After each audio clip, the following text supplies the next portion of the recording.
بسم اللہ الرحمن الرحیم الحمدللہ رب العالمین والصلاۃ والسلام علی سید المرسلین وعلی آلہ وصحبہ اجمعین ومن تبعہم بإحسان الی یوم الدین اعوذ باللہ من الشیطان الرجیم بسم اللہ الرحمن الرحیم آمن الرسول بما انزل الیہ من ربہ والمؤمنون کل آمن باللہ وملائکتہ وکتبہ ورسلہ لا نفرق بین احد من رسلہ۔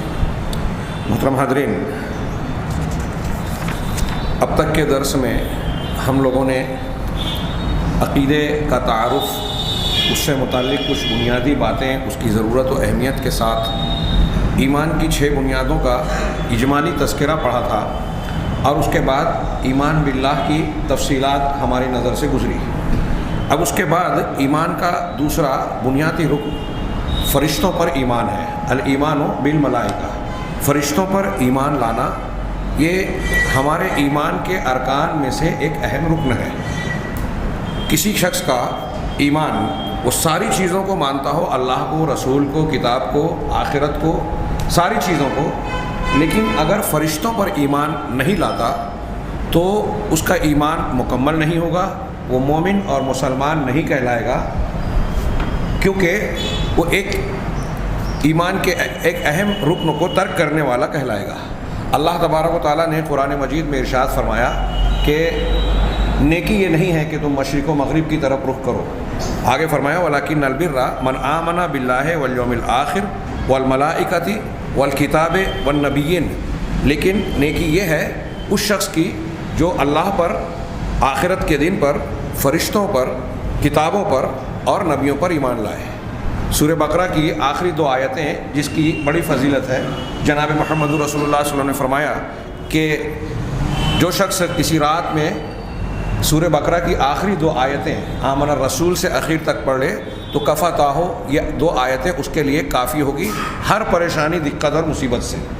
اس میں بھی اللہ تبارک و تعالیٰ نے فرمایا کل آمن باللہ وملائکتہ وکتبہ ورسلہ، ہر شخص ایمان لایا، انبیاء کرام اور مومنین یہ سب کے سب ایمان لائے اللہ پر، فرشتوں پر، آخرت کے دن پر، کتابوں پر۔ گویا ان 2 آیتوں کی جو اہمیت ہے اس میں ایک نقطہ یہ بھی ہے کہ ان 2 آیتوں میں ایمان کی اور دین کی بنیادوں کا تذکرہ کیا گیا ہے، اور اس میں فرشتوں پر ایمان کو بطور خاص ہم لوگ یہاں زیر بحث جو ہے ہمارا درس، اس کا تذکرہ مقصود ہے کہ فرشتوں پر ایمان، اللہ پر، آخرت پر ایمان کے ساتھ اللہ تبارک و تعالیٰ نے مختلف مقامات پر ذکر کیا، اور جہاں یہ کہا کہ جو شخص اللہ کا انکار کرتا ہے، آخرت کا انکار کرتا ہے، فرشتوں کا، نبیوں کا انکار کرتا ہے، وہاں فرشتوں کے انکار کی بھی بات کہی کہ وہ شخص کافر ہے اور وہ گمراہی اور عذاب کا شکار ہونے والا ہے۔ اسی طرح حدیث جبرائیل میں جب اللہ تبارک و تعالیٰ اللہ کے رسول صلی اللہ علیہ وسلم سے حضرت جبرائیل نے پوچھا تھا کہ ایمان کیا ہے، تو آپ نے فرمایا تھا ان تؤمن باللہ وملائکتہ وکتبہ ورسلہ والیوم الآخر والقدر خیرہ وشرہ، کہ تم ایمان لاؤ اللہ پر۔ ایمان یہ ہے کہ تم اللہ پر یقین رکھو، فرشتوں پر یقین رکھو، اس کے فرشتوں پر، اس کی کتابوں پر، اس کے رسولوں پر، آخرت کے دن پر اور اچھی بری تقدیر پر۔ یہاں اللہ کے فوراً بعد ملائکہ کا ذکر ہے۔ بعض اہل علم نے اس ترتیب کے تعلق سے معنویت بتاتے ہوئے کہا کہ سب سے بنیادی چیز اللہ پر ایمان ہے، اصل الاصول۔ اب اللہ پر ایمان لانے والی بات، اللہ کے پاس سے جو احکام اور مسائل ہم تک پہنچتے ہیں اس کے لانے کا بنیادی ذریعہ فرشتے ہیں، اس لیے اس کے بعد فرشتوں کا ذکر کیا۔ جو چیز فرشتے اللہ کے پاس سے لاتے ہیں وہ کتابیں ہیں، اس لیے اس کے بعد کتابوں کا ذکر کیا۔ جن کے پاس لاتے ہیں وہ انبیاء اور رسول ہیں، لہذا اس کے بعد رسولوں کا ذکر کیا۔ اور یہ چیزیں ماننے کا معاملہ پورا انجام اور نتیجہ آخرت میں نکلے گا، اس لیے آخرت کا تذکرہ اس کے بعد کیا، اور آخر میں تقدیر کا ذکر کیا جو اللہ تبارک و تعالیٰ کا طے شدہ اس کے علم کامل کا مظہر ہے، اور ان تمام چیزوں کو دنیا سے لے کے آخرت تک ساری چیزوں کو گھیرے ہوئے اس کا علم، اس اعتبار سے تقدیر کا تذکرہ کیا جو قیامت تک اللہ تبارک و تعالیٰ نے ہونے والی چیزوں کا معاملہ لکھ رکھا ہے نوشتہ تقدیر یا لوح محفوظ میں۔ اب فرشتوں پر ایمان لانے کا مطلب کیا ہے؟ تو انہوں نے کہا صاحب کتاب نے کہ ایمان بالملائکہ یہ ہے کہ آپ ان کے وجود کی تصدیق کریں اور اقرار کریں، یہ مانیں کہ فرشتے ہیں، دل سے یقین رکھیں، اور اقرار کریں، یعنی زبان سے اس کو مانیں، تسلیم کریں، اور اس بات کو مانیں کہ یہ عالم غیب سے تعلق رکھنے والی چیز ہے، یہ غیب سے متعلق چیز ہے، نہ اس کو ہم دیکھ سکتے ہیں، نہ اللہ تبارک و تعالیٰ کے دکھائے بغیر کوئی اسے جان سکتا ہے، دیکھ سکتا ہے۔ ہاں، لا یشاہدون، وہ دیکھے نہیں جا سکتے، لیکن کبھی کبھی دیکھے گئے۔ آگے اس کا تذکرہ آئے گا کہ بعض مرتبہ فرشتے انسانوں کی شکل میں آئے، انبیاء کرام علیہ الصلاۃ والسلام سے ملاقات کی، جیسے حضرت موسیٰ کے پاس ملک الموت آئے، اللہ حضرت جبرائیل علیہ الصلاۃ والسلام جناب محمد رسول اللہ صلی اللہ علیہ وسلم کے پاس مختلف شکلوں میں آئے، 2 مرتبہ اصل شکل میں، اصل شکل و صورت میں بھی سامنے آئے۔ اسی طریقے سے حضرت ابراہیم علیہ الصلاۃ والسلام کے پاس فرشتے 2 فرشتے آئے، اور ایسے قرآن مجید میں احادیث صحیحہ میں کئی جگہ تذکرہ ہے۔ تو بعض مرتبہ ان کو دیکھا بھی جا سکتا ہے، اور اللہ کے نبی صلی اللہ علیہ وسلم نے حضرت جبرائیل علیہ الصلاۃ والسلام کو ان کی اصل شکل میں 2 مرتبہ دیکھا۔ لیکن اصل یہ ہے بنیادی طور سے یہ غیبی عالم غیب سے متعلق ہے، اور یہ اللہ تبارک و تعالیٰ کے وہ بندے ہیں جن کو عباد المکرمون کہا گیا، باعزت بزرگ بندے، اللہ تبارک و تعالیٰ کے ایسے بندے جو پاک صاف ہیں، باعزت ہیں۔ اللہ تبارک و تعالیٰ نے انہیں اپنی عبادت کے لیے اور اپنے احکامات کی تنفیذ کے لیے، نفاذ کرنے کے لیے بنایا۔ بعض اہل علم کہتے ہیں کہ دنیا میں، کائنات میں جتنی بھی حرکات ہو رہی ہیں، تمام حرکات پر اللہ تبارک و تعالیٰ نے کسی نہ کسی فرشتے یا فرشتوں کی جماعت کو مقرر کر رکھا ہے۔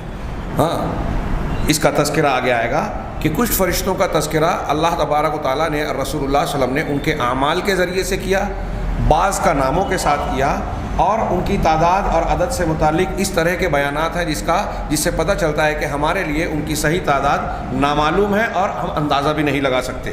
تو ان کو اللہ تبارک و تعالیٰ نے اپنے معاملات اور احکامات کی تنفیذ کے لیے پیدا کیا۔ ان کی اصناف اور اوصاف، یعنی مختلف قسمیں جو فرشتوں کی بیان کی گئی ہے، اور ان کی جو صفات قرآن و حدیث میں موجود ہے، بیان کی گئی ہے، ان کے جو اعمال اور کام بیان کیے گئے ہیں، اسی طریقے سے وہ قرآن و سنت میں وارد بیانات کے مطابق وہ جو کام انجام دیتے ہیں، جو چیزیں انجام دیتے ہیں، ان سب چیزوں کو ماننا، یہ ایمان بالملائکہ کے اندر داخل ہے۔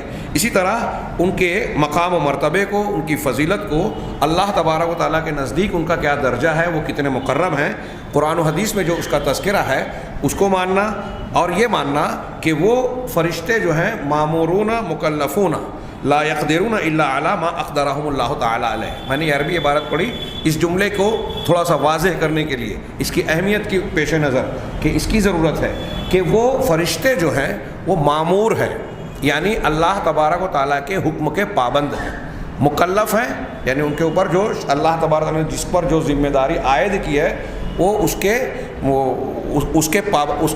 پابند ہیں، اور اللہ تبارک و تعالیٰ نے گویا ان کو اس ڈیوٹی سے باندھ دیا ہے۔ یہ میں نے کہا کہ اس لیے اہم ہے۔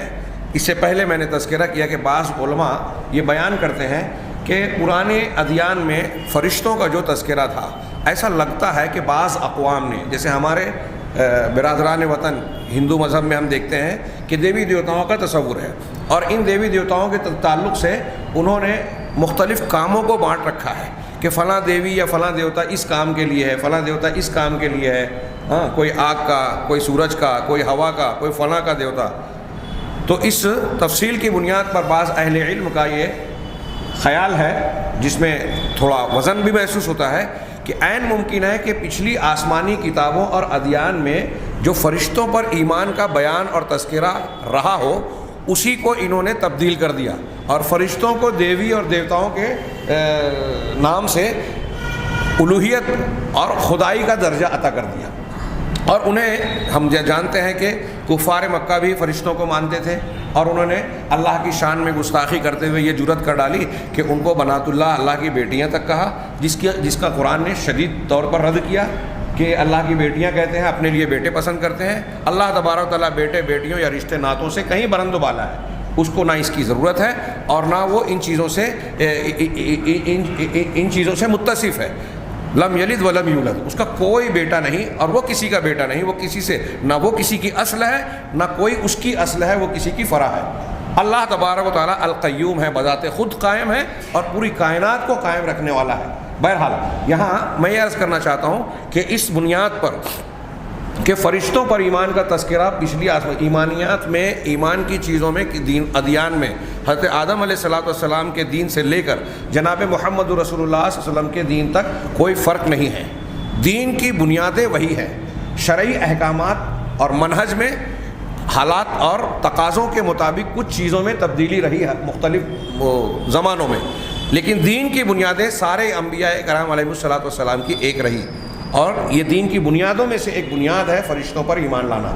لہٰذا پچھلے ادیان میں بھی یقینی طور سے یہ بات تھی، اور جیسا کہ ہم دیکھتے ہیں حضرت ابراہیم، حضرت موسیٰ علیہ السلام اور دوسرے انبیاء کے تذکرے میں فرشتوں کا تذکرہ آتا ہے مختلف واقعات کی روشنی میں. تو یہ بات قرین قیاس ہے اور معلوم ہوتی ہے کہ فرشتوں پر ایمان کا جو انداز تھا وہ بگڑ گیا دوسری قوموں میں، اور اس ایمان نے شرک کی شکل اختیار کر لی. اور پھر ان لوگوں کے تعلق سے یہ تصور پیدا ہو گیا کہ یہ جو دنیا کا نظام چلانے پر اللہ تبارک و تعالیٰ نے ان کو مامور کیا ہے، ان کو مکلف بنایا ہے، تو ان کے اندر گویا الوہی طاقت اور ربوبیت کے اوصاف موجود ہیں. اس لیے یہاں یہ جملہ بہت اہمیت کا حامل ہے، اور یہ ہم کو اور آپ کو اچھی طرح ذہن نشین رکھنا چاہیے. میں اس تناظر میں کہہ رہا ہوں، اس کی اہمیت کا اندازہ آپ اس سے لگائیے. میں صرف اشارہ کروں کہ ایک مرتبہ مجھے ایک داعی کی طرف سے فون آیا شولہ پور میں. وہ کسی غیر مسلم سے جو ہندو تھا اور ہندو مذہب کا اچھا جانکار تھا، اس سے گفتگو کی، اسلام کی دعوت دی، اسے توحید کی تعلیم دی. تو اس نے دوران گفتگو یہ اعتراض کیا کہ آپ ہم پر یہ اعتراض کرتے ہیں کہ ہم دیوی دیوتاؤں کو مانتے ہیں.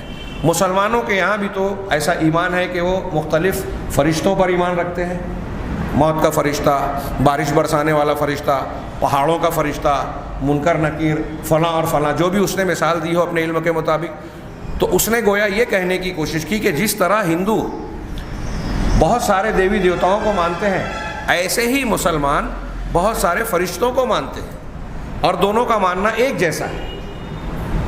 تم بھی ایسا مانتے ہو کہ بارش برسانے والے فرشتے ہیں، ہم بھی بارش کا دیوتا مان رہے ہیں. تو گویا اس نے اعتراض کیا کہ اگر تم ہمارے اس اعتقاد سے توحید مخدوش ہو رہی ہے، ہم بھی وید میں توحید کو مانتے ہیں. ان کے ہاں جو شلوک پڑھے جاتے ہیں شادی بیاہ کے موقع پر، آج ہمارے یہاں چترویدی لوگ بیان کرتے ہیں کہ اس میں توحیدی بیانات موجود ہیں.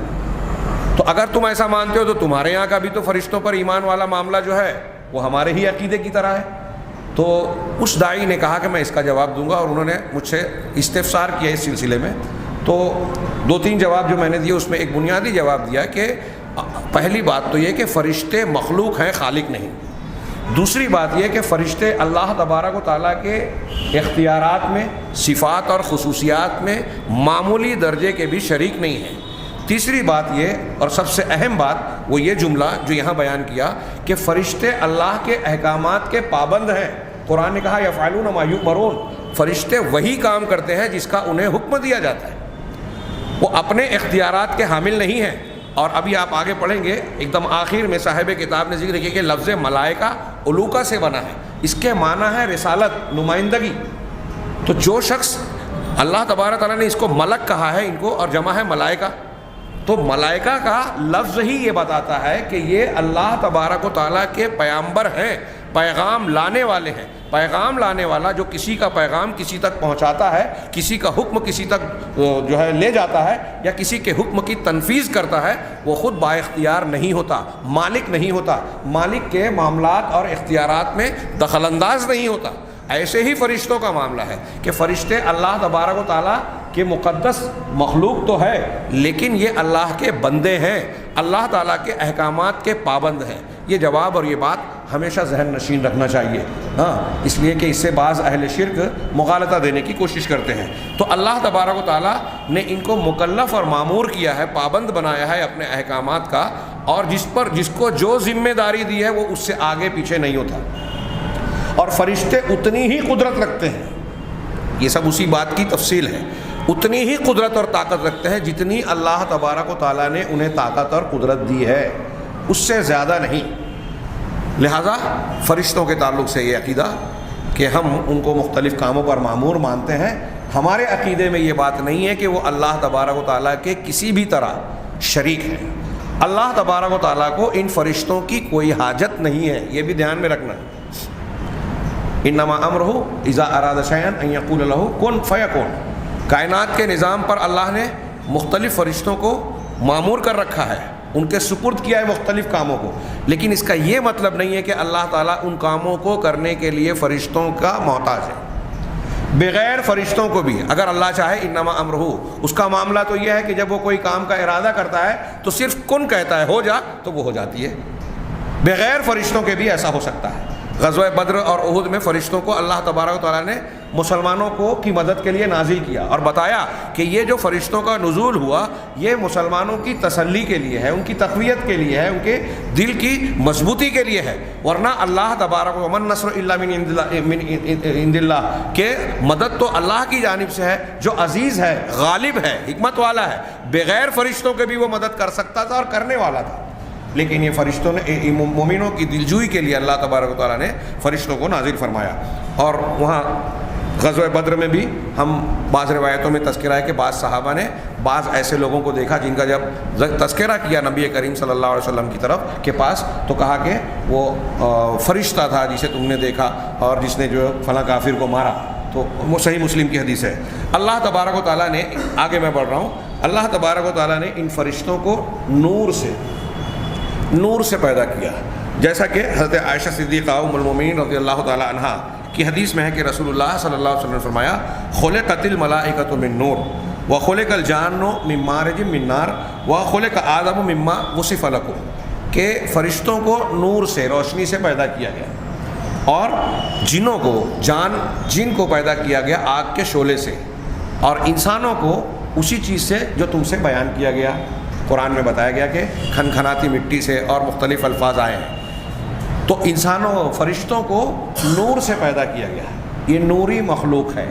یہاں میں ایک اور بھی اشارہ کر دوں، کچھ لوگوں کا جو مغالطہ ہے وہ نبی کریم صلی اللہ علیہ وسلم کو نور کہتے ہیں، نور مجسم، ہم بھی نور کہتے ہیں، لیکن ہم کہتے ہیں نور ہدایت۔ آپ بھی نور کہتے ہیں، ہم بھی نور کہتے ہیں، ہم کہتے ہیں ہدایت کے نور ہیں، آپ کہتے ہیں مجسم نور ہیں۔ آپ کے پاس کیا دلیل ہے؟ ہمارے پاس تو قرآن کی بہت سی دلیل ہے، سراجا منیرہ، اور ہم نے آپ کے پاس نور اتارا، قرآن کو بھی نور کہا گیا۔ یہ نور ہدایت اور گمراہی کے راستوں کی نشاندہی کرتا ہے، اس روشنی میں چلو گے تو سچائی کا راستہ صاف صاف نظر آئے گا، ہم یہ مانا کرتے ہیں۔ اب اللہ کے رسول صلی اللہ علیہ وسلم نور مجسم ہے، اس کی کیا دلیل ہے؟ ہم یہ مانتے ہیں کہ وہ انسانوں کے سلسلے کے ہیں، آپ کے والدین عبداللہ اور آمنہ بشری نسل انسانی سے تعلق رکھنے والے ہیں، آپ بنو اسماعیل سے، اس میں بنو ہاشم سے، جو قریش اور بنو ہاشم سے تعلق رکھنے والے ہیں، یہ خود آپ کا بیان ہے۔ تو انسانی نسل میں سے ہیں، انسانوں میں سے ہیں، انسانوں کی طرح آپ پیدا ہوئے۔ اللہ کہتا ہے قل انما انا بشر مثلکم، آپ کہیے کہ میں تمہاری ہی طرح بشر ہوں۔ یوحا الیہ، فرق یہ ہے، میرا امتیاز اور درجہ یہ ہے کہ میری طرف وحی کی جاتی ہے، تو عام انسانوں کے مقابلے میں صاحب وحی ہونے کی وجہ سے اللہ نے میرا درجہ اونچا کیا، اور رسولوں میں بھی آپ کو سید المرسلین بنایا گیا، یہ آگے کی بات۔ تو اللہ کے نبی صلی اللہ علیہ وسلم خود کہہ رہے ہیں، قرآن خود کہہ رہا ہے کہ آپ انسان ہیں، آپ بشر ہیں۔ ہاں، انما انسا کما تنسون، میں ویسے ہی بھولتا ہوں جیسے تم بھولتے ہو، میرے سارے معاملات ویسے ہی ہیں جیسے دوسروں کے ہیں۔ کفار مکہ یہ کہتے تھے ما لہذا رسول یاکل الطعام ویمشی فی الاسواق، کہ اس رسول کا کیا معاملہ ہے کہ کھانا کھاتا ہے، بازاروں میں چلتا ہے۔ گویا آپ کو وہ انسان مانتے تھے۔ کفار مکہ دیکھتے تھے کہ ہمارے درمیان یہ پیدا ہوئے پلے بڑے، اور ہم ان کے سارے معاملات دیکھ رہے ہیں، یہ بھی ہماری طرح بھوکے ہوتے ہیں، کھانا کھاتے ہیں، ہم کو بھی بھوک لگتی ہے، کھانا کھاتے ہیں، ہاں، ان کو بھی انسانی حاجات درپیش ہوتی ہے اور ہمیں بھی، یہ بھی بازاروں میں عام انسانوں کی طرح جاتے پھرتے آتے جاتے ہیں۔ تو گویا کفار مکہ یہ کہنا چاہتے تھے، یا کہا صاف صاف کہ چونکہ آپ بشر ہیں، انسان ہیں، اس لیے ہم نبی نہیں مانیں گے۔ آج ہمارے یہاں کچھ لوگ ایسے ہیں جو کہتے ہیں کہ چونکہ آپ نبی تھے اس لیے بشر نہیں مانیں گے۔ استحالہ دونوں جگہ ایک ہے کہ بشریت اور رسالت یا نبوت کو اکٹھا ماننے میں استحالہ ہے، انہیں ناممکن مان رہے ہیں۔ آج جو ہمارے بریلوی حضرات یہ بات کہتے ہیں، ان کے یہاں بھی یہی ہے۔ اب اگر وہ، یہ میں تھوڑا سا اشارہ کیا دلائل کی طرف کہ اللہ کے رسول صلی اللہ علیہ وسلم انسان ہے، اب اگر وہ کہتے ہیں کہ نور مجسم ہے، تو نور مجسم کون سا نور؟ ایک نور اللہ کی ذات ہے، ایک نور اللہ کا حجاب ہے، حجاب ہو النور۔ ایک نور وہ ہے جو مخلوق ہے، جیسے چاند، سورج، ستارے، اس میں جو اللہ تبارک اللہ نور السماوات، اللہ منور ہے، ان کو روشنی دینے والا ہے۔ تو یہ جو روشنی پیدا کی ہے دنیا کے اندر، یہ پیدا کی ہوئی روشنی مخلوق ہے، اور جو مخلوق ہے وہ خالق نہیں ہے، جو خالق ہے وہ مخلوق نہیں ہے۔ فرشتے بھی نور سے پیدا ہوئے، یہ نور مجسم ہم ان کو کہہ لیں۔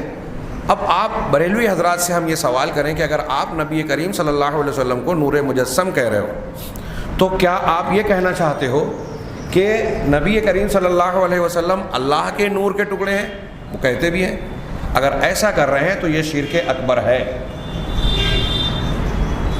عیسائیوں نے، نصارہ نے جو حضرت عیسیٰ علیہ السلام کو اللہ کا بیٹا کہا، یہ اس سے زیادہ شدید بات ہوگی، اسی کے جیسی بات ہوگی، جس کو اللہ تبارک و تعالیٰ نے بہت بڑا جرم کہا۔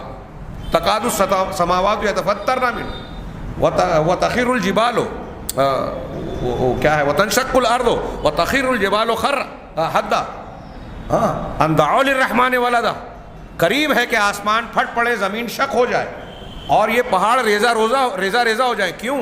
اس بات پر کہ انہوں نے رحمان کے لیے یہ دعویٰ کیا کہ اس کے لیے اس کا بیٹا ہے۔ رحمان کا بیٹا کہنا اتنا بڑا جرم ہے کہ آسمان پھٹ پڑے، زمین شق ہو جائے اور پہاڑ ریزہ ہو جائے، اور یہ اتنی بڑی بات کہہ رہے ہیں کہ نبی کریم صلی اللہ علیہ وسلم یا کوئی مخلوق اللہ کی ذات کا جز ہے۔ نعوذ باللہ من ذالک، یہ انتہائی بڑا، سب سے بڑا شرک ہوگا۔ اس پر اتنی دلیلیں دی جا سکتی ہے اس کے شرک ہونے پر کہ کوئی شمار نہیں۔ اب کوئی بلا وجہ کی منطقیانہ اور جاہلانہ باتیں کر کے اس ایسے شرک کو، توحید یا شرک کو ثابت کرنے کی کوشش کرتا ہے اور کوئی دھوکہ کھاتا ہے تو اس کی عقل قابل حیرت ہے۔ وہ قرآن و حدیث کے واضح دلائل کو دیکھنے سے آنکھیں بند کیے ہوئے، اللہ تبارک و تعالیٰ کی توفیق اور دین کی فہم اور سمجھ سے محروم کا شکار ہے۔ اللہ کے نبی صلی اللہ علیہ وسلم نے کو کتنی حدیثیں، 50، ابھی ہم عقیدے کے باب میں آگے پڑھیں گے، کہ کسی مثال کے طور پہ ایک صحابی نے کہہ دیا کہ آپ اللہ کے پاس میری سفارش، میں اللہ کے پاس آپ کو سفارشی بناتا ہوں اور اللہ کو آپ کے پاس سفارشی۔ نبی کریم صلی اللہ علیہ وسلم اتنی مرتبہ سبحان اللہ سبحان اللہ سبحان اللہ بولتے رہے اور اس پر انہیں افسوس کا اور غصے کا اظہار کرتے رہے کہ صحابہ کرام کہتے ہیں کہ کاش آپ چپ ہو جاتے، ہم نے سوچا۔ پھر اس کے کافی دیر کے بعد آپ نے کہا کہ تم نے اللہ کو کیا سمجھ رکھا ہے؟ اللہ کے پاس سفارش کی جا سکتی ہے، اللہ کسی کی پاس سفارش کرے؟ یہ تم کیسے سمجھ لیے؟ کیا اللہ بندوں کے پاس کسی کی سفارش کرے گا؟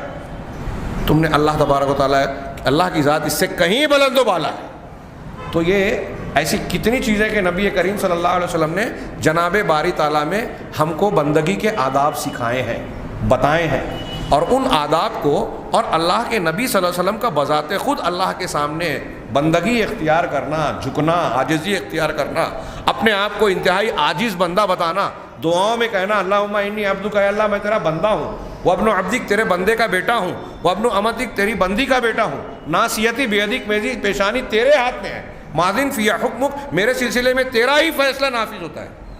اگر اللہ کے رسول اللہ ہی ہیں تو پھر اللہ کے رسول یہ کیوں کہتے کہ میں تیرا بندہ ہوں، تیرے بندے کا بیٹا ہوں، میری پیشانی تیرے ہاتھ میں؟ کہتے میری پیشانی میرے ہاتھ میں۔ تو یہ ساری چیزیں ان کے اس دعوے کو جو کہتے ہیں اللہ نعوذ باللہ نعوذ باللہ نعوذ باللہ اللہ کے رسول صلی اللہ علیہ وسلم اللہ کی ذات کا جز ہیں، اس کو رد کرتی ہے۔ اب دوسری چیز، اگر آپ یہ کہتے ہیں کہ اللہ کے نبی صلی اللہ علیہ وسلم نور مجسم ہیں، اب خالق کا نور نہیں ہے، مخلوق نور ہے، تو کون سی مخلوق کا نور ہے؟ سورج چاند ستارے والا یا فرشتوں والا؟ اگر فرشتوں والا ہوتے تو کفار مکہ تو یہ دعویٰ کرتے تھے کہ اگر ایسا ہی تھا تو فرشتے کیوں نہیں آتے؟ اللہ تعالیٰ کو چاہیے تھا کہ فرشتوں کو ہمارے درمیان بھیجتے رسول بنا کر۔ اللہ تبارک و تعالیٰ نے ان کا رد کیا سورہ الانعام میں اور دوسرے مقامات پر بھی، کہ اگر دنیا کے اندر فرشتے ہوتے تو ہم فرشتے کو رسول بنا کر بھیجتے، نمائندہ بناتے، کیونکہ فرشتوں کے لیے فرشتہ نمونہ ہوتا۔ لیکن اب دنیا میں ہم نے انسانوں کو بنایا ہے تو انسانوں کے لیے انسان کو نمونہ بنا کر، اسوہ بنا کر بھیجا ہے۔ اگر فرشتے بھیجتے تو ان کے لیے اور زیادہ بڑا اعتراض ہوتا کہ ہم انسان ہیں، یہ فرشتہ ہے، ہماری ضروریات تقاضے الگ ہیں، اس کی ضروریات اور تقاضے ہے ہی نہیں وہ، لہٰذا یہ ہمارے لیے نمونہ اور اسوہ کیسے ہو سکتا ہے؟ اس لیے اللہ تبارک و تعالیٰ نے انسانوں کے لیے انسان کو نمونہ بنا کر بھیجا، تو اس کا بھی قرآن نے رد کیا۔ اور پھر دوسری ایک بحث یہ بھی ہوتی ہے کہ کچھ لوگ یہ کہتے ہیں کہ فرشتے اگر انسان نیک ہے، سارے انسان اشرف المخلوقات نہیں ہیں، لیکن انسانوں میں جو نیک ہیں، خاص طور سے جنت کی حالت میں، جنت میں جب جائیں گے تو ساری مخلوقات سے بہتر ہوں گے۔ وہ ایک لمبی بحث ہے، عقیدے سے اس کا بعض علماء نے کہا کہ وہ فضول بحث ہے، لیکن بہرحال انبیاء کرام علیہ الصلوۃ والسلام کا درجہ تمام مخلوق میں سب سے بلند ہے، اور ان میں رسولوں میں اولو العزم رسول کا، خلیلین کا، پھر جناب محمد رسول اللہ صلی اللہ علیہ وسلم کا۔ تو اس میں تو میں سمجھتا ہوں اہل علم کا اتفاق ہے کہ محمد رسول اللہ صلی اللہ علیہ وسلم کا اور انبیاء کرام کا درجہ فرشتوں سے اونچا ہے۔ اب دیگر انبیاء کا درجہ فرشتوں سے اونچا ہے، اور آپ اگر یہ کہتے ہیں کہ محمد صلی اللہ علیہ وسلم نور مجسم ہے، فرشتوں کو اللہ تعالیٰ نے جس نور سے بنایا اس نور سے اللہ کے رسول کو بنایا، تو آپ اللہ کے رسول صلی اللہ علیہ وسلم کا درجہ گھٹا رہے ہیں، بڑھا نہیں رہے، گستاخی کر رہے ہیں، شان نہیں بڑھا رہے ہیں۔ تو فرشتوں کو اللہ تبارک و تعالیٰ نے نور سے پیدا کیا، یہ نور نور مخلوق ہے۔ اللہ کی ذات کو جو نور کہا گیا وہ مخلوق نہیں ہے، وہ خالق ہے۔ اور یہ نور جو دنیا کے اندر جو روشنی ہم دیکھ رہے ہیں، سورج چاند ستاروں کی، اور یہ جو لائٹ کی یا جو بھی روشنی ہے، یہ سب اللہ تبارک و تعالیٰ کی مخلوق اور پیدا کی ہوئی روشنی ہے۔ تو اللہ تبارک و تعالیٰ نے ہمارا یہ ایمان ہونا چاہیے، فرشتوں کے بارے میں ایمان سے متعلق بات چل رہی ہے کہ وہ نوری مخلوق ہے، اللہ نے انہیں نور سے پیدا کیا۔ اب کب پیدا ہوئے؟ ولا ندری متی خلقوا، ہم یہ نہیں جانتے کہ فرشتے کب پیدا کیے گئے، ان کی تعین، وقت کی، زمانے کی تعین کر کے ہم کو قرآن و حدیث نے بیان نہیں کیا، اللہ تبارک و تعالیٰ نے ہم کو اس کی خبر نہیں دی۔ فرشتوں کے وجود کا کی اطلاع دی، ہم اسے مانتے ہیں۔ کب سے پیدا ہوئے؟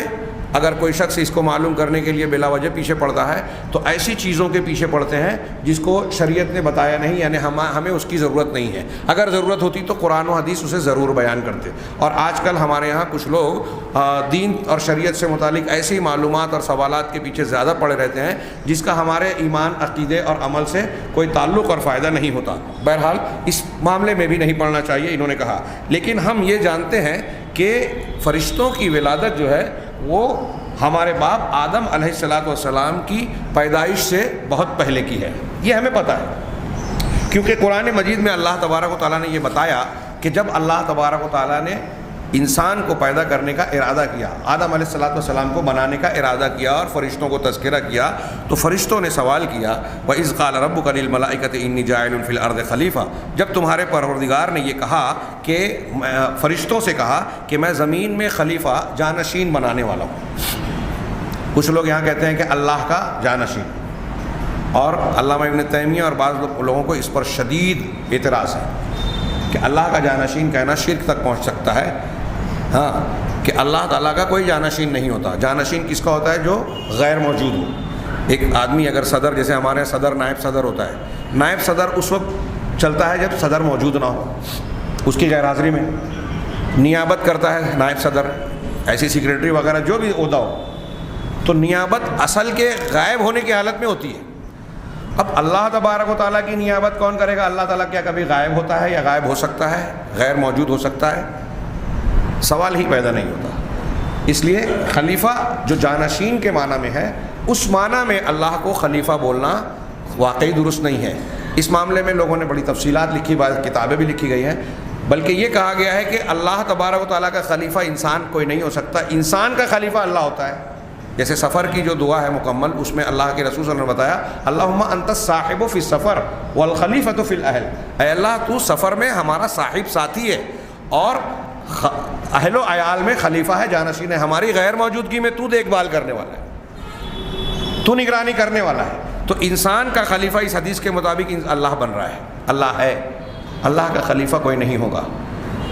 اب جن لوگوں نے زمین میں انسانوں کو اللہ کا خلیفہ کہا، اس پر علامہ ابن تیمیہ اور بعض علماء بہت شدید اعتراض کرتے ہوئے شرک تک کا حکم لگاتے ہیں، لیکن دوسرے کچھ علماء نے ان کا دفاع کرتے ہوئے کہا کہ جو لوگ زمین میں انسان کو اللہ کا خلیفہ کہتے ہیں وہ اس معنی میں نہیں کہتے جو خلیفہ کا معنی ہے، وہ اللہ تبارک و تعالیٰ کے احکامات اور شریعت کی تنفیذ اور اس کے دین کو پھیلانے، نشر و اشاعت کرنے اور نافذ کرنے کی کوشش کرنے والا، اس معنی میں کہتے ہیں کہ اللہ تعالیٰ کا نمائندہ ہے۔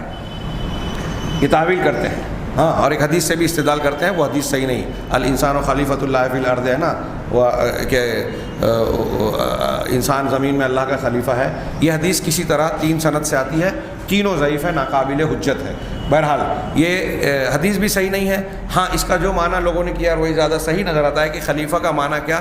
قرآن نے اور جگہوں پہ خلفاء الارض وجعلکم خلفاء الارض کی تعبیر کئی جگہ استعمال کی ہے، تو اسے ملا کر یہاں خلیفہ کا معنی یہ کرتے ہیں کہ انسان زمین میں خلیفہ ہے، اس معنی میں کہ انسانوں کو اللہ تبارک و تعالیٰ نے اس طرح کا کی زندگی، حیات اور سلسلہ نسب حسب دیا ہے کہ نسلاً بعد نسل، ایک نسل کے بعد دوسری نسل جانشین بنتی ہے. آج ہم ہیں، کل ہماری اولاد ہوگی، پھر اس کے بعد اس کی اولاد ہوگی. ہم سے پہلے ہمارے آبا و اجداد تھے، ان سے پہلے ان کے آبا و اجداد تھے. یہ سلسلہ یا کے بعد دیگرے جو چل رہا ہے، تو ایک قوم دوسری قوم کی، ایک نسل دوسری نسل کی جانشین بن رہی ہے. اس معنی میں یہ خلفاء ہیں اور خلیفہ ہیں.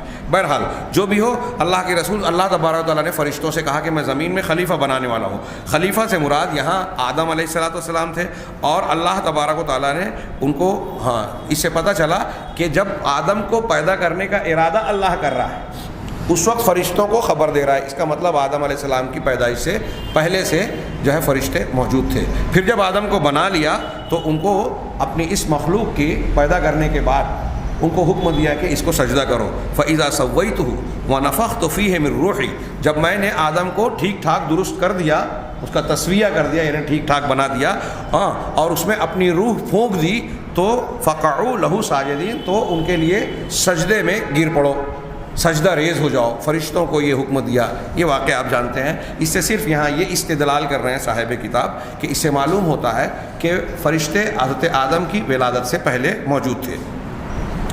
انہوں نے اس ضمن میں ایمان بالملائکہ کے ضمن میں اب یہ دوسرا ایک عنوان قائم کیا، اور قرآن و حدیث کے نصوص سے استدلال کیا اس بات پر کہ فرشتے اللہ کے عباد مکرمون ہیں، باعزت اور بزرگ بندے ہیں. وَمِمَّا يَدُلُّ عَلَى شَرَفِهِمْ وَفَضْلِهِمْ، اور جو چیز ان کے مقام، بلند مقام اور فضیلت پر دلالت کرتی ہے وہ درج ذیل چیزیں ہیں. انہوں نے کئی نکات قرآن کی آیتوں سے اور حدیثوں سے استدلال کر کے بیان کیے. سب سے پہلی چیز یہ کہ اللہ تبارک و تعالیٰ مختلف مقامات پر قرآن میں فرشتوں کا جب ذکر کرتا ہے تو ان کی اضافت تشریف کہتے ہیں عربی میں، شرف والی اضافت، یعنی ایسی اضافت جس میں شرف اور عزت کا اظہار ہوتا ہے، تو ان کو اضافت تشریف کے ساتھ. یہ اضافت کیسے؟ جیسے ہم لوگ کہتے ہیں میرا قلم، یعنی قلم کی نسبت میں نے اپنی طرف کی. گلاب کا پھول کی نسبت گلاب کی طرف کی. مسجد کا دروازہ، اس کو اضافت کہتے ہیں. کا دروازہ، کا قلم، فلاں کی یہ چیز، فلاں کی وہ چیز.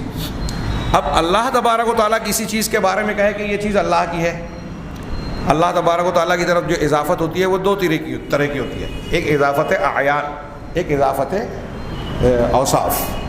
اعیان کی یعنی شخصیات اور چیزوں کی اضافت. جب اس کی اضافت ہوتی ہے، یہ بہت اچھی طرح سمجھیں، عقیدے کے آگے آپ کے اسماء و صفات اور اللہ تبارک و تعالیٰ کی شان میں جو باتیں ہوتی ہیں جس سے کچھ لوگ گمراہی کا شکار ہوئے، اس فرق کو نہ سمجھنے کی وجہ سے دونوں کو گڑمٹ کر دیتے ہیں، ملا دیتے ہیں. تو اعیان کی ایک اضافت ہوتی ہے اور ایک اوصاف کی جو اضافت ہوتی ہے، جیسے علم، چہرہ، سماعت، سننا، کلام.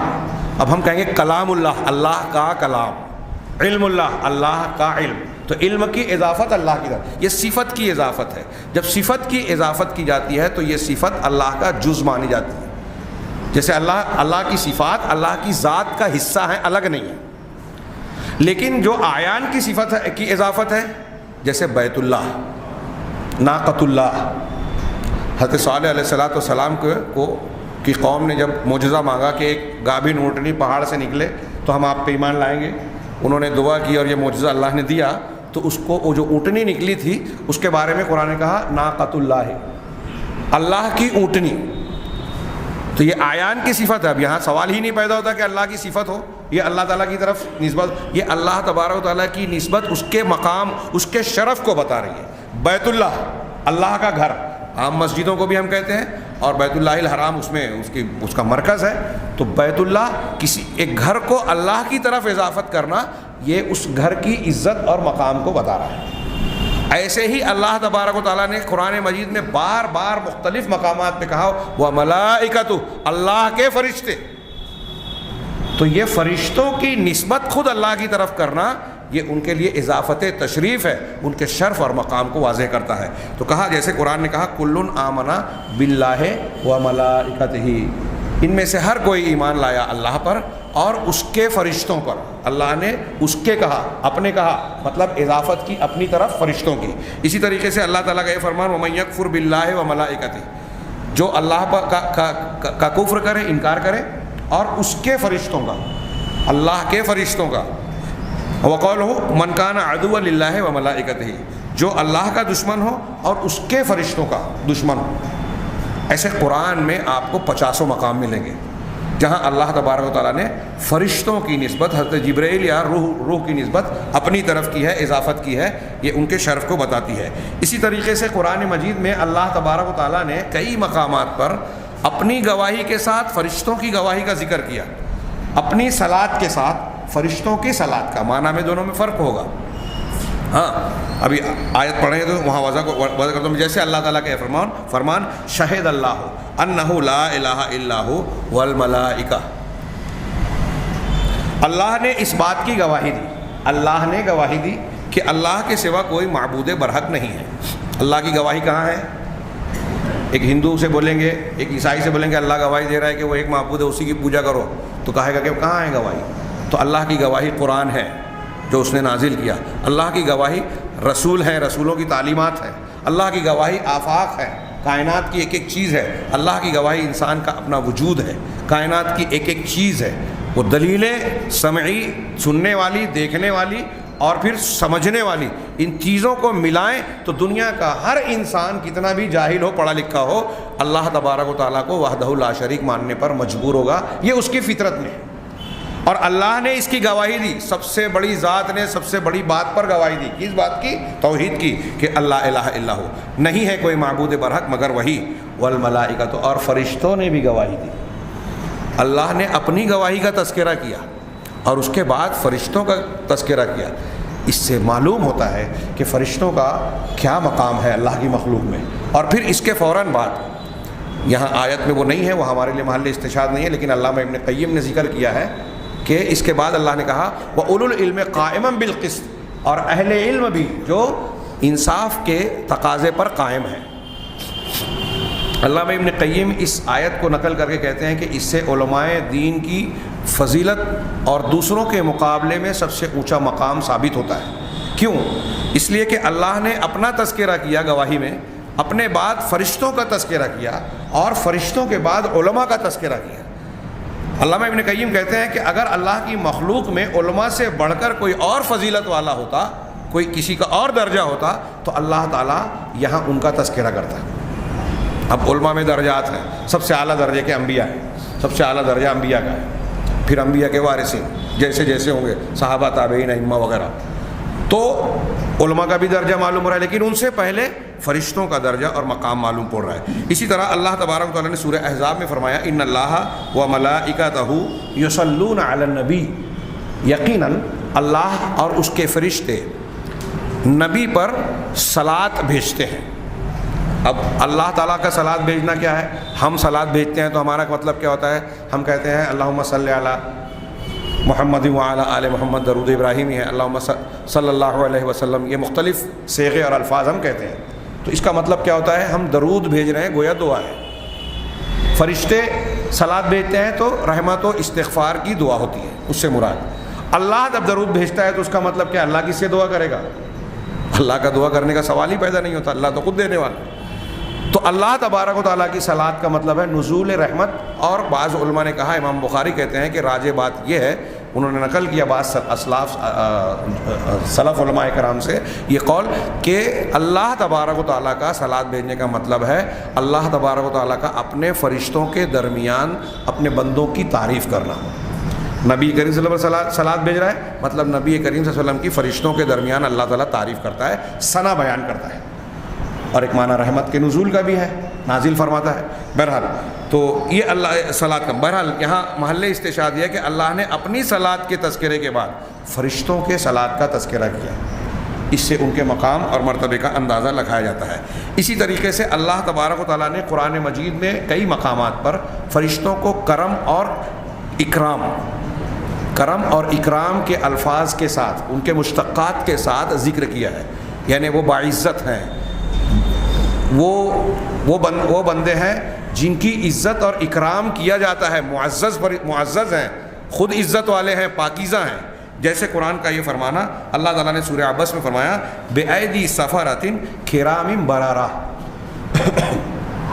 کہ یہ جو مقدس فی صحف مرفوعۃ مطہرۃ ہے نا، کہ یہ جو باتیں ہیں یہ باعظمت صحیفوں میں لکھے ہوئے ہیں جو بلند و بالا ہیں اور پاکیزہ ہیں۔ بِأَيْدِي سَفَرَةٍ، ہاں یہ لکھنے والوں کے ہاتھ میں ہے۔ سفرہ یہ اردو میں سافر، یا ہم سفر بولتے ہیں، سفارتکار، اسی سے بنا ہے۔ سافر کی جمع سفرہ ہے۔ تو چونکہ یہ فرشتے اللہ کے اور بندوں کے درمیان سفارت کا کام کرتے ہیں، اس اعتبار سے ان کو سفرہ کہا گیا۔ اور سافر لکھنے والا، تو لکھنے والوں کے ہاتھ میں ہے۔ کون سے لکھنے والے؟ ایسے لکھنے والے کرام بررہ، جو مکرم ہیں، باعزت ہیں، بزرگ ہیں اور نیکوکار ہیں، یعنی اندر سے باہر سے وہ پورے کے پورے پاکیزہ ہیں۔ کرام بررہ، کرم سے یعنی بزرگ ہیں، شریف ہیں، شرف والے، شرافت والے ہیں، اندر سے بھی شریف ہیں، بررہ اور باہر سے بھی نیک ہیں، وہ نیک عمل ہی کرتے ہیں، تسبیح تحمید اللہ کی عبادت کرتے ہیں، ہاں نیک ہیں۔ تو اللہ تبارک و تعالیٰ یہ ان کا تذکرہ کر رہا ہے، فرشتوں کی صفت بیان کر رہا ہے۔ اسی طرح اللہ تبارک و تعالیٰ نے ایک جگہ فرمایا وَإِنَّ عَلَيْكُمْ لَحَافِظِينَ كِرَامًا كَاتِبِينَ، یقیناً تم لوگوں کے اوپر محافظین، حفاظت کرنے والے، اعمال کو درج کرنے والے مقرر ہیں۔ میں وضاحتاً کہہ رہا ہوں، حافظین مانے حفاظت کرنے والے، تو تمہاری نگرانی کر رہے ہیں، تمہارے اعمال کو لکھ رہے ہیں، محفوظ کر رہے ہیں، ریکارڈ بنا رہے ہیں۔ کرامن کاتبین، جو باعزت لکھنے والے ہیں۔ ہمارے کاندھوں پر فرشتے ہیں، اور ہر صبح شام عصر کے وقت ان کی تبدیلی ہوتی ہے صبح کے وقت، تو یہ جو ہے ہمارے اعمال کو، نیک اور برے اعمال کو لکھ رہے ہیں۔ اللہ تبارک تعالیٰ نے ان کا تذکرہ کیا تو ذکر کرتے ہوئے ان کی صفت بیان کی، کرامن کاتبین، یہ باعزت شریف لکھنے والے لوگ ہیں۔ اسی طریقے سے اللہ تعالیٰ نے فرمایا بل عباد مکرمون، یہ فرشتے کون ہیں؟ اللہ کے مکرم معزز بندے ہیں، وہ بندے جن کی اللہ تعالیٰ کی طرف سے عزت کی گئی ہے، جن کو شرف اور بزرگی سے، شرافت سے نوازا گیا ہے۔ مکرمون، اکرام اور کرام دونوں کے الفاظ قرآن مجید نے فرشتوں کے لیے استعمال کیا، یہ ان کی صفت ہے۔ میں نے ابھی شروع میں بتایا کہ فرشتوں پر ایمان ہمارے لیے غیب ہے، ہم ان کے بارے میں وہی چیزیں مانتے ہیں جو قرآن و حدیث میں بیان کی گئی ہیں۔ تو قرآن مجید میں جو ان کے اوصاف اور صفات بیان کی گئی ہیں، یہ اس کا تذکرہ چل رہا ہے، جس سے ان کا مقام و مرتبہ بھی ظاہر ہوتا ہے۔ اسی طرح اللہ تبارک و تعالیٰ نے فرشتوں کو علو، کہ وہ بہت بلند ہیں، اور قرب، اللہ تبارک و تعالیٰ کے مقرب ہیں، قریبی درجہ بھی رکھتے ہیں، اور بعض فرشتے مکان اور جگہ کے اعتبار سے بھی اللہ سے بہت قریب ہیں۔ اللہ تعالیٰ نے اپنے ارشاد فرمایا لا يسمعون الى الملأ الاعلی، یہ ملأ اعلیٰ کی طرف وہ کان جو ہے سننے کا تذکرہ یہاں کیا گیا۔ ملأ اعلیٰ کیا ہے؟ اللہ تبارک و تعالیٰ کے انتہائی مقرب فرشتے۔ اس کا گویا کہتے ہیں کہ وضاحت آتی ہے روایتوں میں کہ ملأ اعلیٰ فرشتوں کی وہ جماعت جن کے ذمے اللہ تبارک و تعالیٰ نے نظام کائنات کے مختلف معاملات سپرد کر رکھے ہیں۔ تو ملأ اعلیٰ اللہ تعالیٰ کے معزز ترین فرشتوں کا ایک جو اللہ کے بہت قریب ہیں، اور ملأ اعلیٰ جو بہت اعلیٰ کہا گیا، سب سے اونچا مقام، ملا یعنی کہتے ہیں چنندہ لوگوں کو، سرداروں کو، یا اعلیٰ مجلس کو، سردار وغیرہ کے معنی میں ہوتا ہے۔ تو ملأ اعلیٰ جو سب سے اعلیٰ مقام پر، اعلیٰ مجلس عالیہ کہہ لیجیے اس کو اپنی زبان میں، کا درجہ رکھنے والے فرشتے ہیں۔ وفی قولہ، اسی طرح اللہ تعالیٰ کے فرمان یشہدہ المقربون، اس کی گواہی دیتے ہیں یا یہاں حاضر ہوتے ہیں مقرب فرشتے، اللہ تبارک و تعالیٰ کے مقرب فرشتے۔ بعض فرشتے وہ ہیں جو اللہ کے عرش کے پائے کو اٹھا کے عرش کو اٹھانے والے ہیں، تو ظاہر سی بات ہے یہ مقام اور مرتبے کے اعتبار سے بھی اور جگہ کے اعتبار سے بھی اللہ سے قریب تر ہیں، اور عمومی طور سے تمام فرشتوں کو اللہ تبارک و تعالیٰ نے عباد المکرمون کہا ہے، تو درجے کے اعتبار سے وہ اللہ تبارک و تعالیٰ سے قرب اور نزدیکی رکھتے ہیں۔ اسی طرح اللہ تبارک و تعالیٰ وَيَذْكُرُ سُبْحَانَهُ أَنَّهُمْ عِندَهُ یا وَيَعْبُدُونَهُ، اللہ تعالیٰ یہ بیان کرتا ہے کہ فرشتے اللہ کے پاس ہیں۔ قرآن میں کئی جگہوں پہ ذکر کہ وہ لوگ جو اللہ کے پاس ہیں، اس سے مراد فرشتے ہیں۔ اور دوسرا یہ کہ وہ اللہ کی عبادت کرتے رہتے ہیں، اللہ کی تسبیح اور پاکی بیان کرتے رہتے ہیں، جیسا کہ اللہ تعالیٰ کے اس فرمان میں ہے کہ ان الذین عند ربک لا یستکبرون عن عبادتہ ویسبحونہ ولہ یسجدون۔ یہ آیت سجدہ ہے، آگے کی دو ہم سن رہے ہیں، بہتر ہے کہ ہم سجدہ کر لیں مجلس کے بعد جب اس کو توفیق ملے۔ تو کہا یقیناً وہ لوگ جو تمہارے پروردگار کے پاس ہیں، عند ربک، اللہ تبارک تعالیٰ قرآن میں کہہ رہا ہے کہ جو لوگ تمہارے رب کے پاس ہیں، کون ہیں؟ فرشتے۔ تو یہاں پتہ چلا فرشتے اللہ کے قریب ہیں، پاس رکھتے ہیں۔ لا یستکبرون عن عبادتہ، وہ اللہ کی عبادت سے استکبار نہیں کرتے، اکڑتے نہیں۔ ہاں، ویسبحونہ، اور اللہ کی تسبیح اور پاکی بیان کرتے رہتے ہیں۔ وَلَهُ یسجدون، اور اللہ کو ہی سجدہ کرتے ہیں۔ یہ ان کے اعمال بھی معلوم پڑ رہے ہیں اور ان کا مقام بھی معلوم پڑ رہا ہے اس آیت سے، سورہ اعراف کی آیت ہے۔ اسی طرح اللہ تبارک تعالیٰ نے فرمایا فَإِنِ اسْتَكْبَرُوا، اگر یہ لوگ اللہ کی عبادت سے، بات ماننے سے اکڑ رہے ہیں، تکبر کر رہے ہیں، فَالَّذِينَ عِندَ رَبِّكَ يُسَبِّحُونَ لَهُ بِاللَّيْلِ وَالنَّهَارِ وَهُمْ لَا يَسْأَمُونَ، تو جو لوگ تمہارے پروردگار کے پاس ہیں، کون ہیں؟ فرشتے ہیں۔